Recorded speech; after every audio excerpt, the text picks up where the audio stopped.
চিংড়ি মাছ খেতে ভালোবাসে না এমন লোকজন বোধহয় কমই আছে, যদি না তার অ্যালার্জি হয়। জানো তো, বাড়িতে চিংড়ি মাছ এলে আমরা সবাই খেতে পারলেও আমার বোনটা খেতে পারে না, ওর চিংড়ি মাছে অ্যালার্জি আছে। আজ স্পেশালি গেস্টদের জন্যই বাড়িতে চিংড়ি মাছ, পমপ্লেট মাছ রান্না হচ্ছে।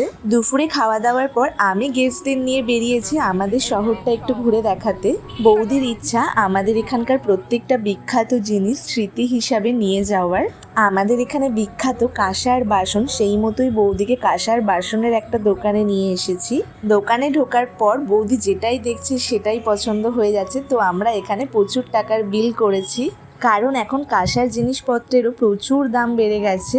তারপর খাওয়াতে নিয়ে এসেছি বৌদিদের আমাদের এখানকার ফুচকা, আর বৌদির মুখ থেকেই শুনবো বৌদির আমাদের এখানকার ফুচকা বেশি ভালো লাগলো নাকি কলকাতার ফুচকায় বেশি ভালো লাগে। তোমাদের ওখানকার মতো অত স্বাদ কি?